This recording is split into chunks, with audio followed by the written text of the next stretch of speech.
All right, Chadi Bazzi here, and welcome to another episode of the Top Listing Agent Show. Today we are joined by the amazing Leo Robles, someone I've been watching from afar for, I'd say, many years, at least a decade, and in watching him and seeing what a leader he is to his community, always coming from a place of contribution, always making a difference in the community and the real estate world.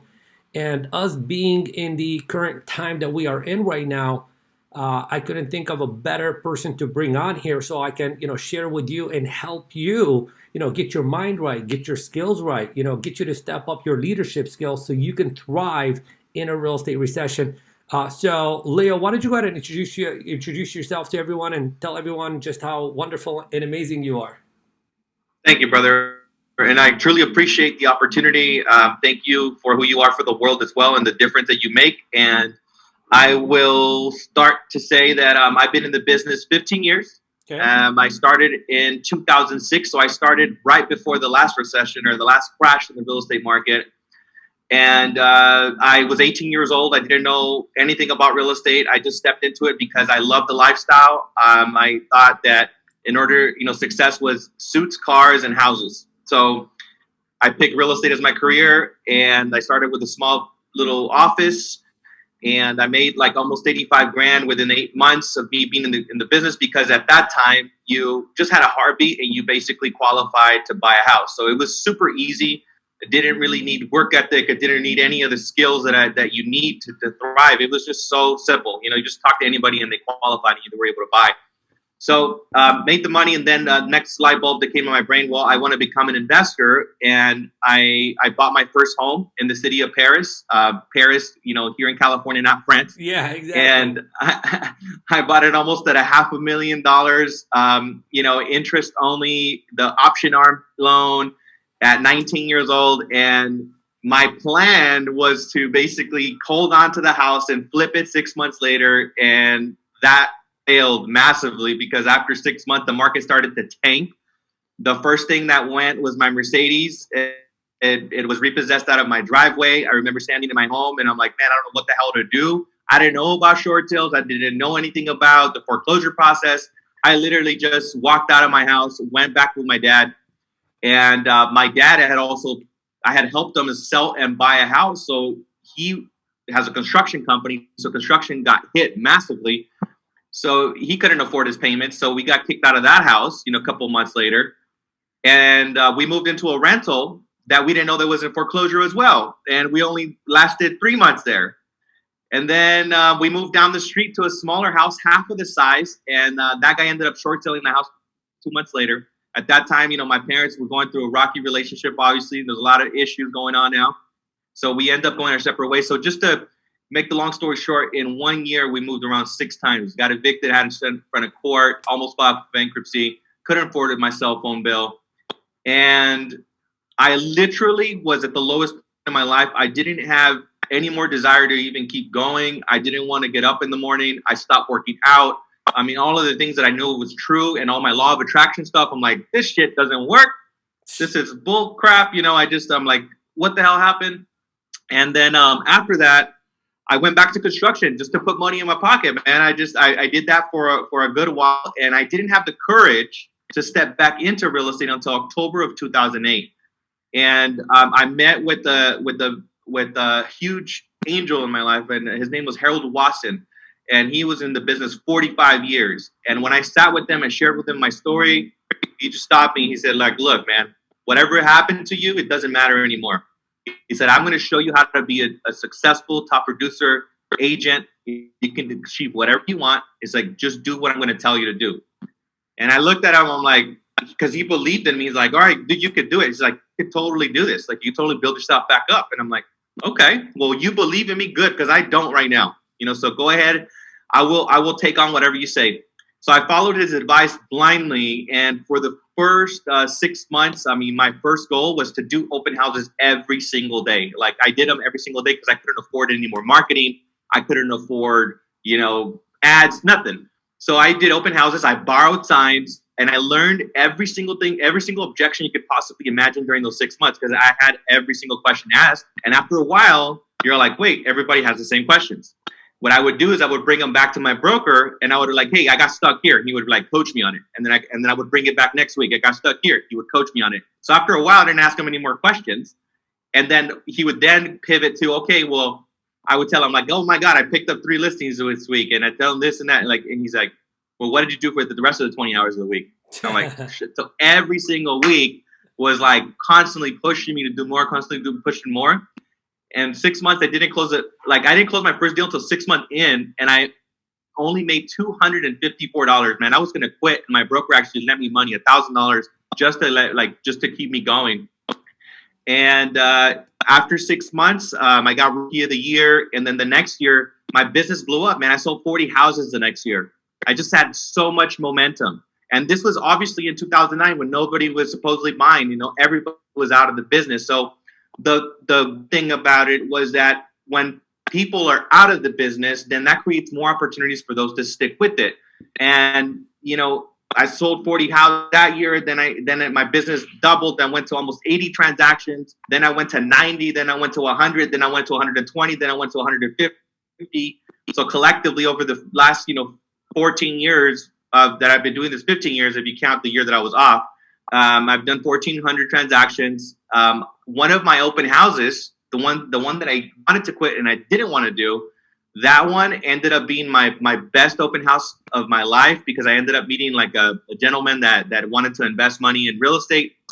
And then he told me, he says, hey dude, I got money to buy a house. And I had never taken a listing when I met with him. I had, didn't know anything about investments, but on my vision board, I had it that I wanted to become an investor specialist.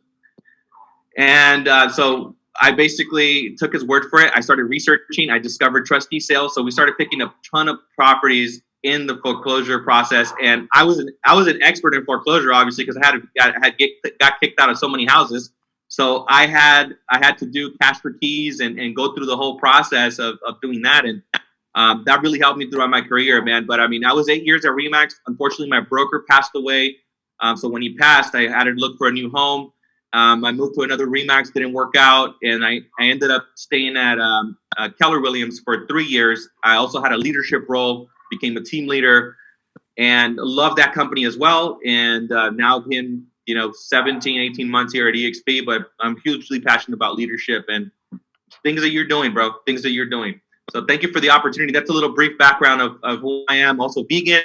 I've been vegan for 6 years. I always throw that in there. And yeah, bro, that's a little start right there. Man, okay, so a couple of things that kept on sticking out in my head is that you went through adversity. I mean, going through 6 homes in 1 year, seeing your family relationship just kind of go sideways, and you starting a career and not making enough money, and then one is you stuck through it, and where most people would have given up, they would have given up 6 times in a row, let alone just one, 6 times in a row. And then I believe, based on what you're saying, one of the things that saved you is whether it was you believing in yourself or someone else believing in you is what got you through it.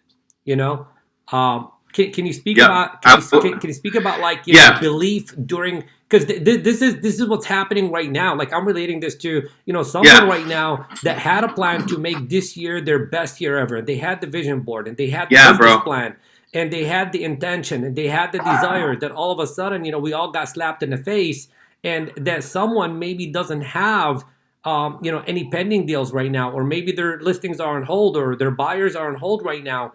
And this is their first time having to deal with adversity. And, in the back of their mind, they're probably thinking, am I really equipped for real estate? Can I get myself through this? I no longer believe in me. And you haven't gone through this, many, many, many years ago. You've dealt with it. I'm curious, what would you say to the person that's faced with this right now for the first time ever? Exactly. So one of the things that I'll tell you right away that basically was a driving force of me just making it through that. I mean, I remember it was in La Cañada, California. I was in a construction site with my dad, and I remember sitting in the truck with him, and I was sitting with him in the truck, and I was crying in the car, and I was like completely just done. And my dad just told me, he's like, dude, just keep going. Like, just keep going, keep showing up. Don't change what you're doing. And then I told him, you know what? I promise you that I'll never, ever let our family suffer because of finances. Like, that was a pivotal moment for me, bro. And honestly, when I didn't want to freaking put up my signs on Monday, Tuesday, Wednesday, Thursday, Friday, Saturday, Sunday, the day that I wanted to freaking quit, I was like, my family's counting on me. My family is counting on me to go out there and make this thing happen. Like, no matter what, they are waiting for me. Like, and I'm going to be that hope, because my family was like crumbling. Like, my family is like, they were looking for me as hope. So I just took on a leadership position since I was young, since I was 11. So they would always look to me. So I had to be strong for them. So if anybody's going through any sort of shift, you know, it's really hard to do it for yourself. I didn't do it for me. I literally did it because my family, and if you know you use someone outside of yourself, because we sell out on ourselves really easy, but we don't sell out on the people that we love. I mean, it's just like nature, you know, how things work. And really, when I got back into it, it wasn't what I did that made me successful. Is who was there to keep me in the game. That really is, like, you know, the secret is you got to keep yourself in the game no matter what, because as you are preparing to quit, someone is preparing themselves and saying, fuck it, I'm going all in, because it doesn't matter. I'm going all in right now. It doesn't matter what happened, I'm going all in. And so it's an equal choice. And it's always, and that's the blessing and the curse as human beings. We got choice. Moment by moment by moment by moment, we choose, man. We choose. And one of the choices, and you understand it, you know it in your soul when you make a choice and you say, is this choice making me bigger, or is this choice making me smaller? And your soul knows. You know it. You know when you sell out on yourself. And I sold out on myself for a whole year. Like, I did that. I had a massive pity party for a whole year. And every single day that I sold out on myself, it was eating away at me. And it felt uglier than it did to actually take the action. So you got to go through the lesser of both pains. You know, it's like, we're going to go through pain one way or another. Are you going to allow the pain to take you out, or are you going to allow the pain to polish you and make you greater? And that's the choice you got to make when these transitioning times are happening. Transition is going to happen all the time. Change is going to be a constant. So I think for me, one of the things I tell everybody, the one quality that you can have that's going to make you the most successful and the happiest on this planet is for you to be in love with change. For you to be absolutely in love with change, because that's a constant for sure. For sure, that's a constant. Like, no matter what, things are going to change. So, yeah, man, that one. But it was a moment. It was like my dad, like, really, like, talking to him. I'm like, it was like super emotional, man. I'm like, and we still talk about it to this day. But it was that defining moment, and like, something clicks, and you automatically step into this whole different world, and literally the texture of the world feels different.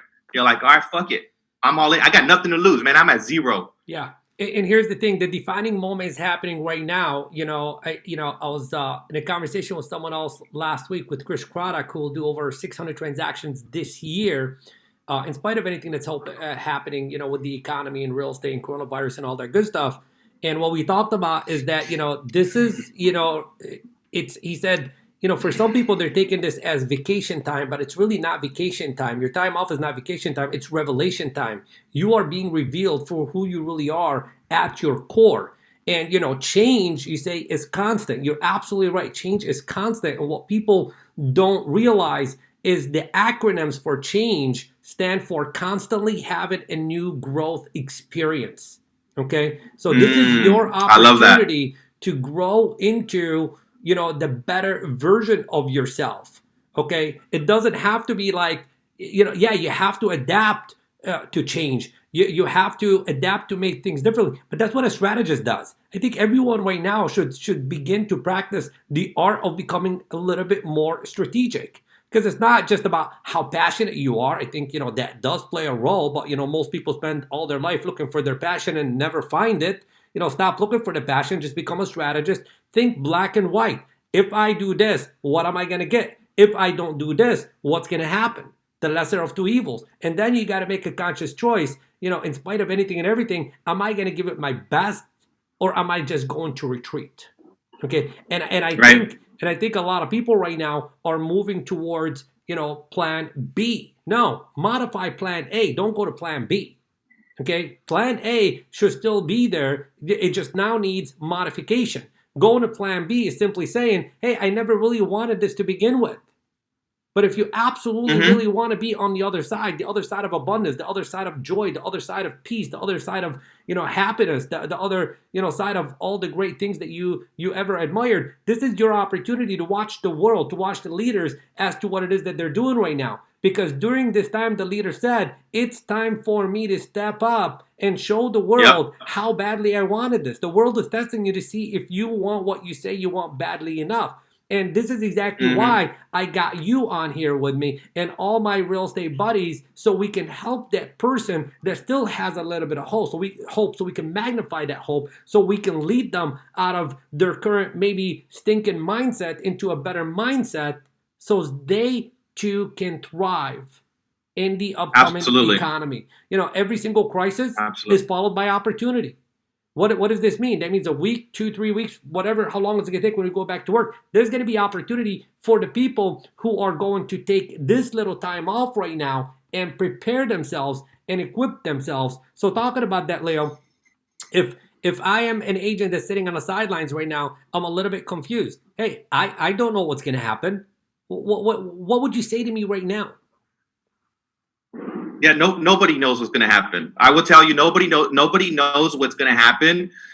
And the thing that I would also say that I think is in our industry that is changing is that we're going away from being an agent, and just like the way I've ran it is just as an advisor. Like, you truly have to be an advisor, and this is when your customers are going to need you the most. So if you're sitting on the sidelines and you're like, oh man, I don't know if this is going to work out. Well, there's someone else that is succeeding at a high level. Like that's the truth. Like, the truth is, when you choose to quit, like, there's somebody else that's going all in.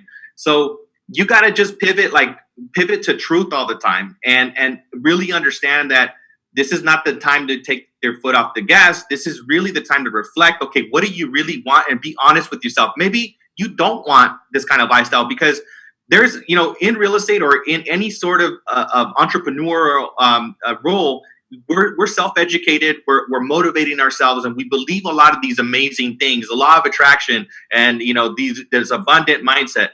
This is when it comes to play. It's not going to play when the shit is easy. You know what I mean? Like, when it's easy, everybody could be positive and everybody can attract. You're just taking advantage of the wave. You can put a house on the market and it'll sell in 10 days. That doesn't make you a talented agent. It just means that that's the market that we have.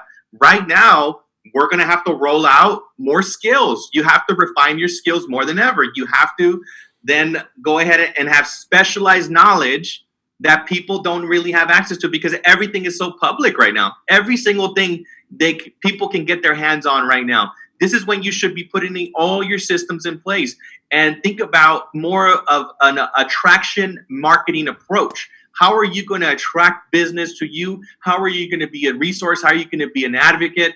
And really just focus on the bottom line, man. We just need to talk to people. Like, we need to talk to people. We need to message people on Instagram. We need to just be in conversation with human beings, if you really just boil it all down. And I think that the other issue is that you don't want to be an analysis paralysis, because I see a lot of agents that do this. I want to have the best CRM, and I want to have the best lead system. I want to have the best follow-up, and they build out all of these campaigns, a ton of campaigns. And then when it comes down to it, they're at zero business, and you're never going to know if the system that you built is going to be sustainable to the business that you build. You got to build through chaos. Like, that's what I've always said. Like, you want to get the transactions in, get the buyers, get the sellers in, get the buyers and get the sellers in. Once you have issues, create system to solve those issues. You have a system to create those issues. You can anticipate, obviously. You can put little basic things. But, dude, I started in the business with it like literally an Excel sheet. That's all I had. I didn't have like a robust system. I didn't have Facebook. Right now, dude, if people are honestly, like, when I was in the business at that time, I didn't have awesome people like yourself that I could tap into initially. So that's why I had to suffer a whole year, because I didn't have people to reach out to. So it's a choice. If people want to suffer, it's a choice. If you want to suffer right now, you can reach out to somebody and say, dude, I'm going through this thing. Help me. One conversation can change your entire life. One conversation, this conversation right now, is going to change somebody's life. One little nugget. That's all you need to just keep you in the game. So it's just like, there's plenty of resources, dude. It's not about people like not knowing how to do the business. There's literally too much information out there. The issue is not the information or not knowing what to do. The issue is, are you going to be committed to what you're preaching? And if you're not, just be honest with yourself and say, I'm not committed, and I'm going to go get a 9-to-5 job, and I'm going to be cool right now, which is fine. There's no judgment either. I mean, I just think that a lot of people should do what they really, truly, authentically want to do for themselves. Yeah, and if they don't want to be in the real estate business, man, it's okay. It's okay too. Right. There's nothing wrong with that. Leo, you're absolutely right. There is no shortage of information out there. There is, shortage of desire. That's what it is. I mean, the hungry person is going to do whatever it takes to find the information. They're going to do whatever it takes to figure it out. And, I would say this, and I'm 100% confident in what I'm about to say.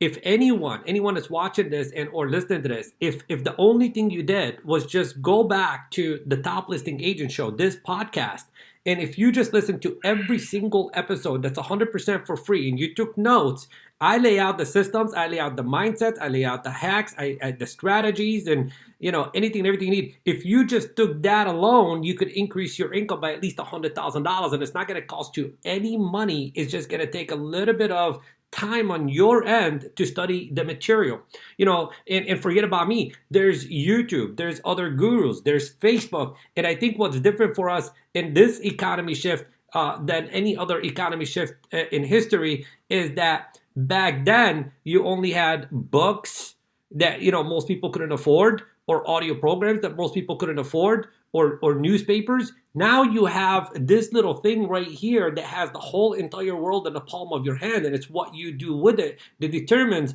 whether you are going to, grow and thrive, or whether you are going to retreat.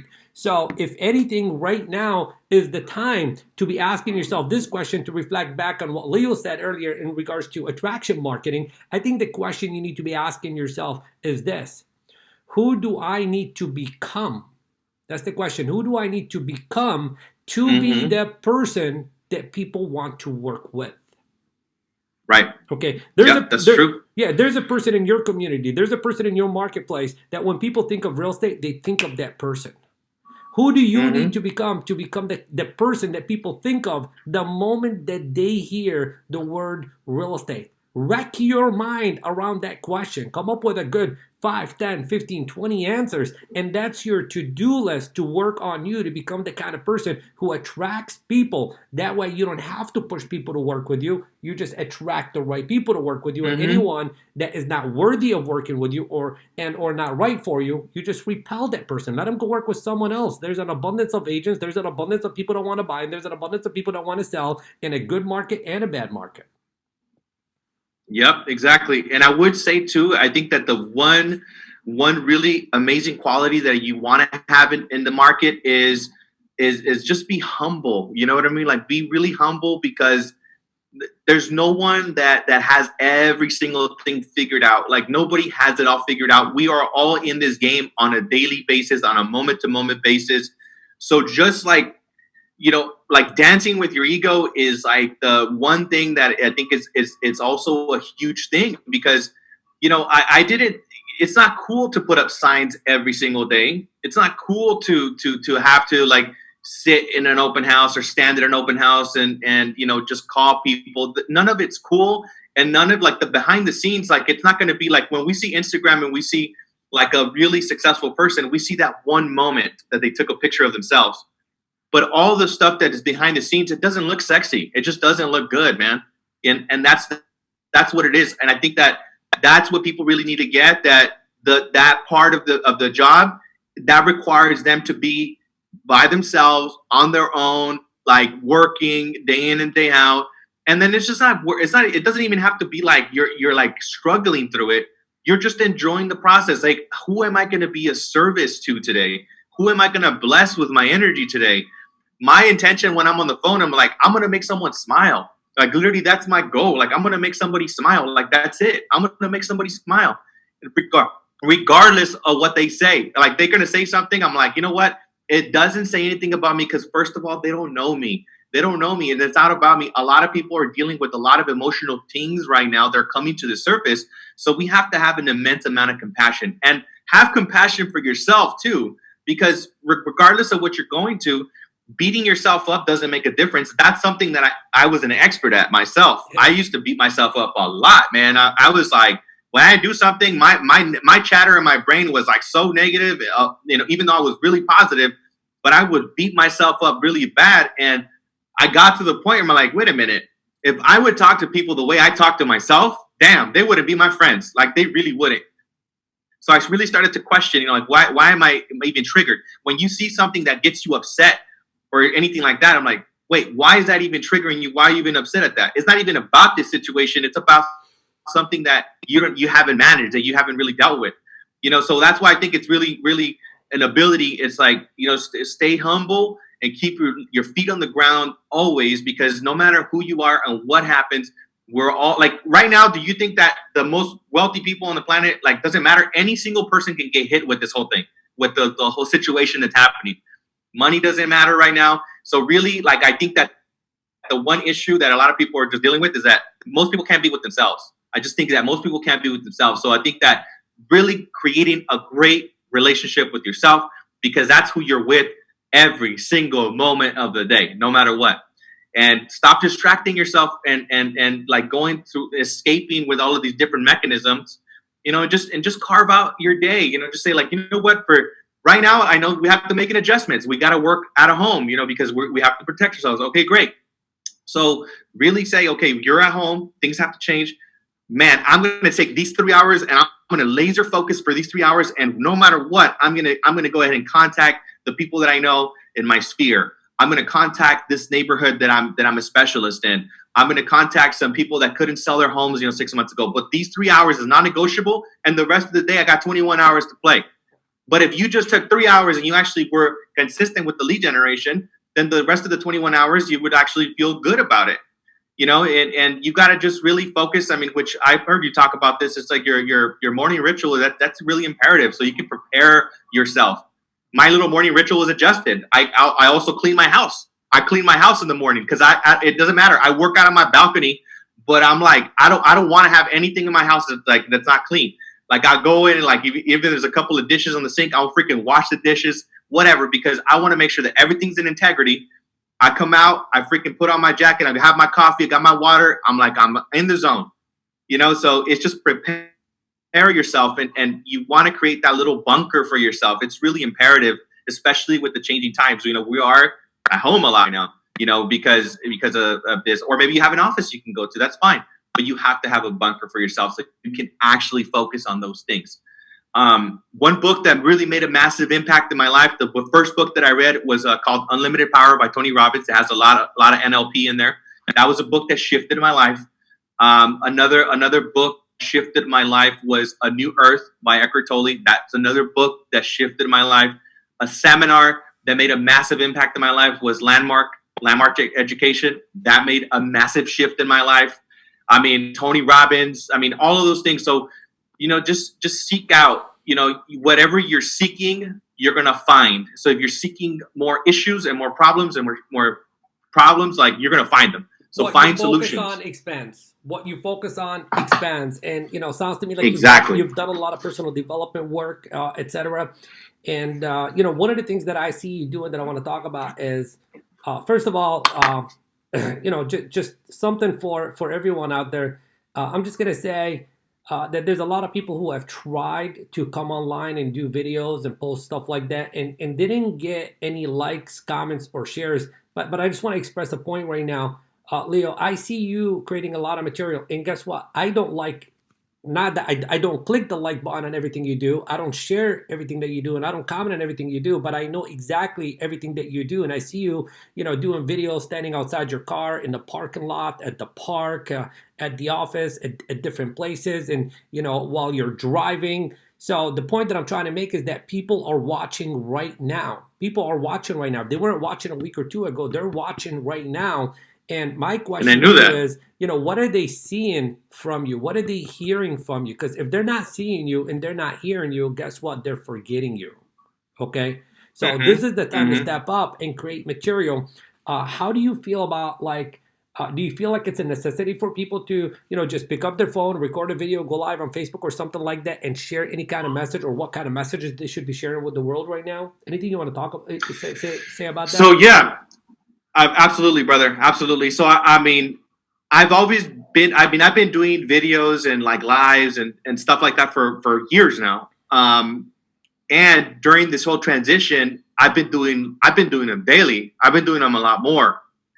And I started to see my community, and I consider my community everybody I have on Facebook. I started to see my community like taper down to the negative path and go more into the fear. And I'm a realist, but I'm also an optimist. Like, I'm realistic. I take my precautions and everything, with the situation, and I understand that being paralyzed doesn't change anything. So once I got that, I'm like, right now people are looking for hope, and people need to be people are looking for some sort of way and direction, right? So I started to really just hop on it, and really just like, hey, you know what, my message, whether it resonates with some people or not, whether they agree with it or not, I'm going to put it out there. And my intention is to make an impact just for one person. Like, I don't care if people like it, if they share it, none of that stuff. I really don't, because I'm doing it just because it's what's in my heart. So I think that if you're going to share something, it has to be for yourself, number one, but number two, it also has to be something that's going to move the conversation forward of humanity. And you got to be intuitive, or like be aware of what's happening, and you got to choose a side. Are you going to be the fear side, or are you going to be on the abundant? But you got to make it clear, right? And I think, in my belief system, that the way that our world is moving, we're moving towards an abundance community like world. That's what we're doing, and more than ever, people are communicating right now, right? So I guess my advice is really, I think that you gotta like just be authentic 100% with yourself first. Make sure that you're in a good place, because you can't save or can't give anybody hope if you're not coming from an authentic place, right? Like, the only reason like I went vegan 6 years ago is because like my stance in the world is world peace, right? I got coaching from somebody, and she told me, she says, Leo, if you're going to stand for world peace, every single thing in your life has to be a mirror of that. If you are not congruent, and if you are not living what you preach, you will not have no power. And I said, okay. So she said, let's start looking at every single thing in your life. So started dissecting my relationships, my business, my eating habits, and everything. She says, okay, so now we got the context, you world peace. Does your life represent that right now? No. Shit, I got to get some work done. So, dude, I went through a whole transition. I started to change everything. Because she's like, look, your eating habits are like, that's not really. She's like, so either stop saying you stand for it, or make a change. So I made a shift, I went through a lot of pain, and really understanding who I was, and redefining myself, and who I wanted to be in the world, and that is a process that you got to take on your own. Before you start to share, you really got to come from a truthful place, because it's the only way that's going to resonate and actually make an impact. And you could share that you're going through your process. Maybe that might help someone else go through their process, right? So I just think that if you're focusing on business, like on real estate, then yes, you got to be an advocate. You want to be like the community spokesman. You want to tell people like how many active listings there is right now, what went into under contract, how many closed, what kind of programs are out there for people. So you got to be an educator more than anything. Come from contribution, because the fact of the matter, your consumers have all the information you have. So you gotta have more information than the consumer does, and that's hard in today's market. It is. So you gotta have specialized knowledge more than ever, right now. Because if not, then you're just gonna be a transactional agent, which is not gonna work anymore in today's society. It's all about being an advisor and actually caring about the other human on the other side, and like them seeing you as a trusted source. That's where it's going. 100%. So, Leo, so far, without giving it any titles or anything like that, what we've covered is we've had a lot of conversation around mindset. We've had a lot of conversation around leadership. And, we talked about, really connecting and reminding yourself why you want to do this, how to keep yourself in the game, the power of choice. We talked about change. We talked about specialized knowledge. Let's talk about skills. All right. Cool. Let's talk about skills because we kind of touched up on it at the beginning where you said, hey, I went out in the field and I'd get an objection and I'd get stuck, and then I'd go to my broker, or mentor or whoever would teach you how to handle that objection. And then, you kept on hearing the same ones over and over again, and you became very good at overcoming those objections, etc. What are the essential skills? Look, because every guru out there, myself and everyone else, we're saying the same exact thing. It's not just about specialized knowledge. It's also about how do you communicate that specialized knowledge, and that 100%. That takes a skill. So we're saying it's time to sharpen your axe. It's time to get your listing presentation in order. It's time to learn how to handle objections. It's time to learn how to become more compassionate. It's time to learn how to connect with people and let people know that you're listening and all that good stuff. Specifically, a message from you to everyone out there. What skills do they need to, we might be off of work, I'd say, for at least another 10 days. Would you agree with that? A good 10 days we're going to be? At least, bro. Okay. So let's say 10 days. So basically, if in 10 days the president is going to say, go, it's game time. Let's get to work. Show the world who you really are.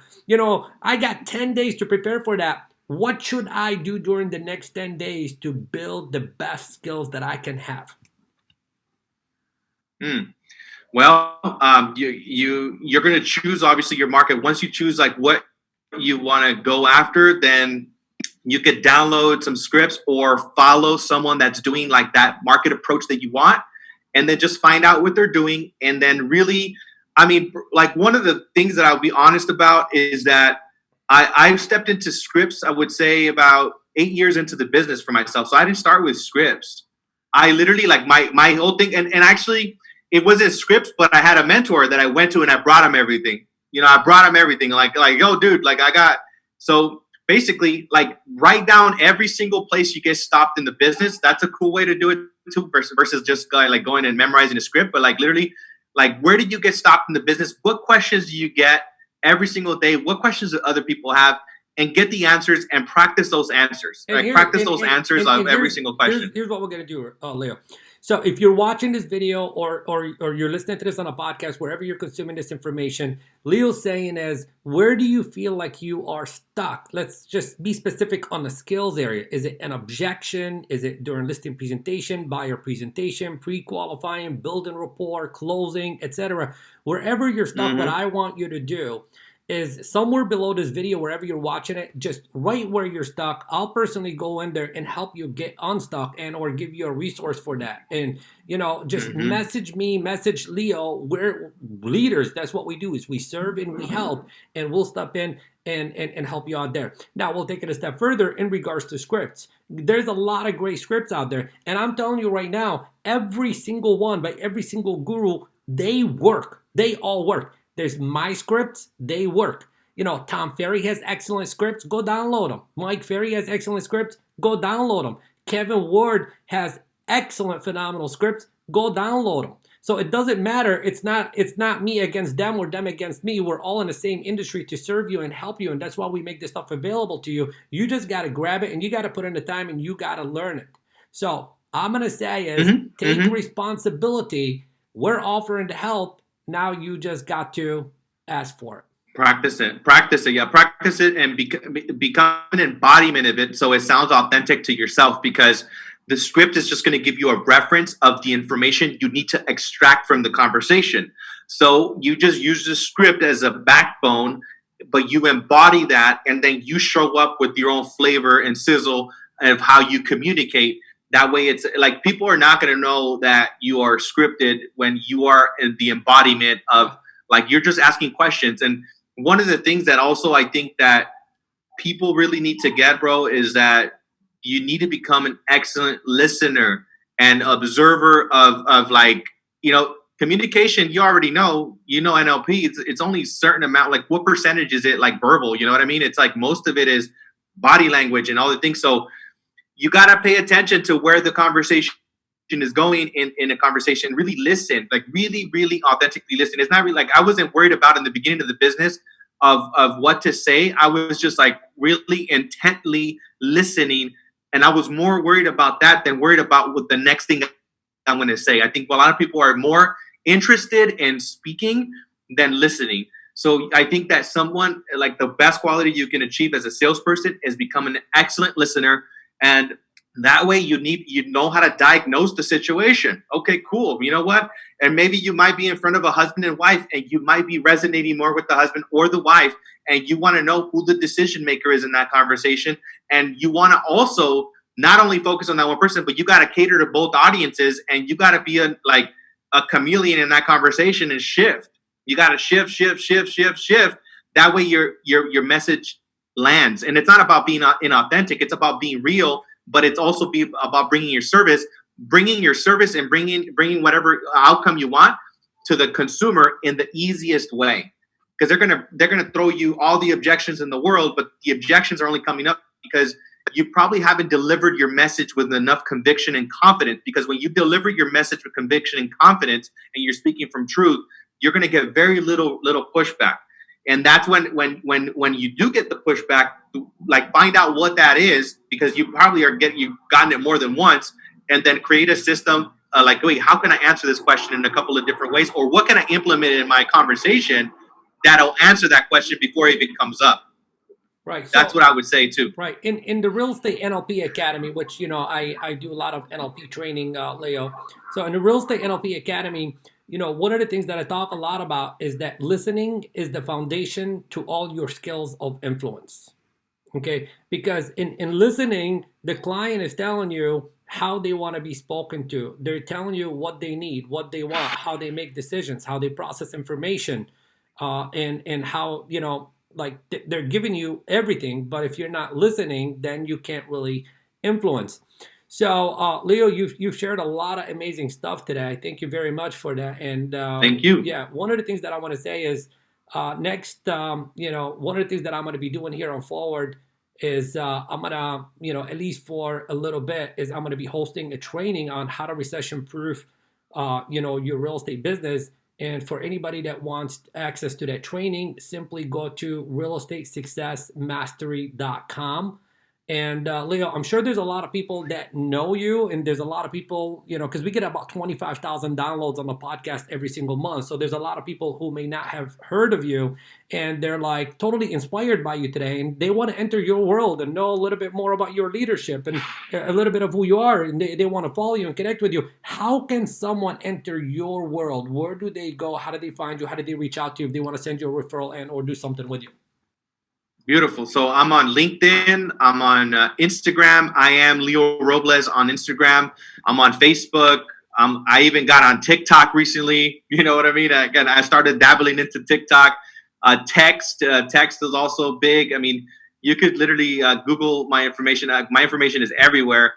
But yeah, due to any of those resources, Instagram, Facebook, and I am Leo Robles. I hang out in Instagram a lot. So it's just I am Leo Robles. You guys can contact me anytime. My 100% intention is that, the message, whatever we shared today, was just to make impact and it brought value to everyone that listened, and to yourself as well, Chadi. And I really appreciate the opportunity. Yeah, I think the message landed home today. We shared a lot. I think different people got different things out of it, and it's all about. It's all about making a difference for one person at a time. So whether we made a difference for every single person or we made a difference for just one person today, the message has been received and the mission has been accomplished. And we can't change the world, but we can change the world for one person at a time. And that's in essence how we change the world. Because here's the thing, Robles, you change the world for one person. That person changes the world for another person.